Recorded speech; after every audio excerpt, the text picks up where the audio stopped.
नमो बुद्धाय। अंतराभव को समझने के लिए सभी श्रोतागण दो सरल उपाय करें। पहला, जब कभी काम पर हों या यूं ही बैठे हों तो ध्यान दीजिए, मन किसी विचार, स्मृति या कल्पनाओं में होता है। कभी कभी वे विचार या कल्पनाएं इतनी गहरी हो जाती हैं कि हम उसे वास्तविक समझकर भावुक हो जाते हैं या उत्सुक हो जाते हैं। इन्हीं विचारों और कल्पनाओं से ही आशा, निराशा, भय, क्रोध, मोह, काम, वासना, लोभ, ईर्ष्या, पाखंड और अहंकार का जन्म होता है। और इन्हीं भावनाओं से हमारा जीवन तृष्णाओं के अंधकार में निकल जाता है। यह अवस्था भी एक अंतराभव ही है। जिस क्षण हम इस अंतराभव को पहचान जाते हैं उसी पल हम जाग जाते हैं, परंतु उन भावनाओं का आकर्षण इतना प्रबल होता है कि हम फिर उन्हीं भावनाओं, कल्पनाओं में खो जाते हैं। इसलिए जीवित होते हुए जब तक इस अंतराभव को पहचानने का अभ्यास नहीं होगा, मृत्यु पश्चात अंतराभव को समझना कठिन होगा। दूसरी विधि है, सोते समय यह स्मृति रखें कि मैं सो रहा हूँ।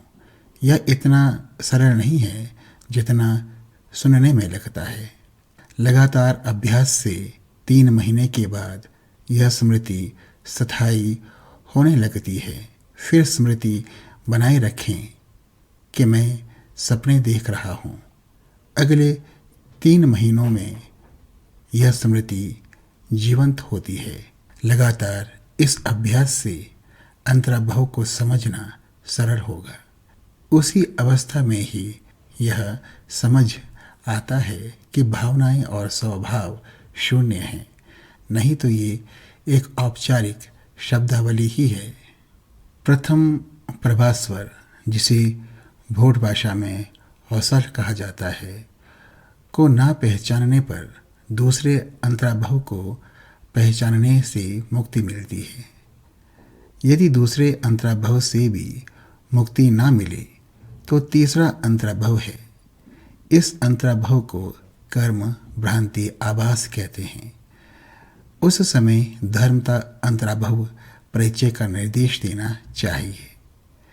इसका प्रभाव अधिक होता है।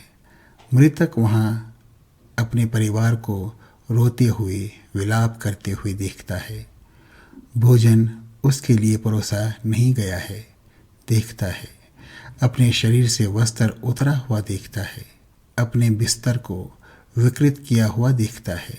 वह सभी परिवार के सदस्यों को देख सकता है, परंतु उसे उसका परिवार नहीं देख पाता है। उसके परिवार के सदस्य उसे बुलाते हैं, वह सुनता है।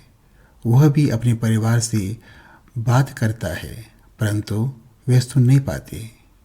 वह बहुत दुखी हो जाता है। इस अवस्था में नाद, प्रभा और प्रकाश का उदय होने लगता है। वह भयभीत, आतंकित और त्रस्त हो जाएगा। इस काल में धर्मता अंतराभव का परिचय दें। मृतक को उसके नाम से संबोधित करके शुद्ध ध्वनि और स्पष्ट शब्दों में यह कहे, हे कुलपुत्र, विचलित ना हो, तीव्र अभिलाषा से सुनो। अंतराभव 6 प्रकार के होते हैं। स्वभाव योनि अंतराभव, स्वपन अंतराभव, ध्यान समाधि अंतराभव, मृत्युमुख अंतराभव, धर्मता अंतराभव और अनुलोम भव अंतराभव। हे कुलपुत्र, तुम्हारे लिए 3 अंतराभव हुए हैं। मृत्युमुख अंतराभव, धर्मता अंतराभव और भव अंतराभव। तुम्हारे लिए मृत्युमुख अंतराभव से धर्मता अंतराभव का उदय हुआ था। तुमने पहचाना नहीं।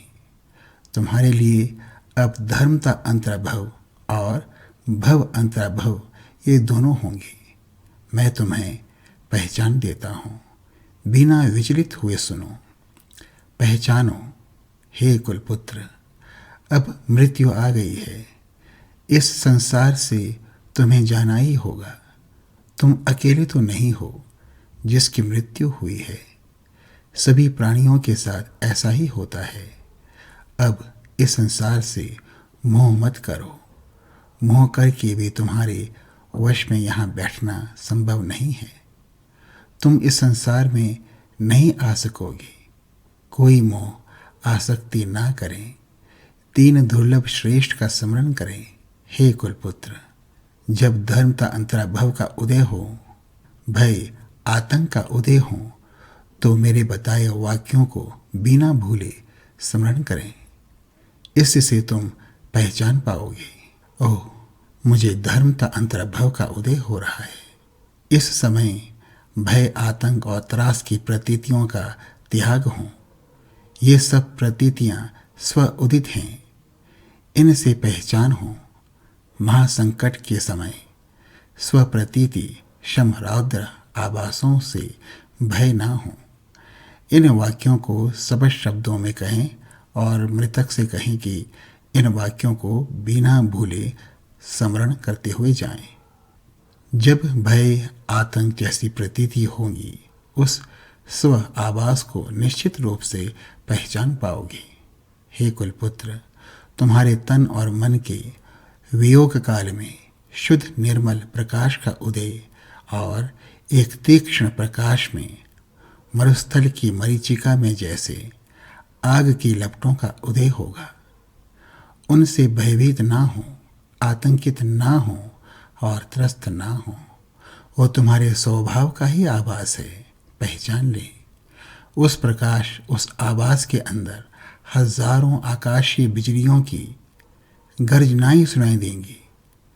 उससे भयभीत ना हो, आतंकित ना हो और त्रस्त ना हो। वह तुम्हारे स्वभाव धर्मता का ही नाद है। तुम वासना मनोकाय में हो। मांस रक्त के भौतिक शरीर में नहीं हो।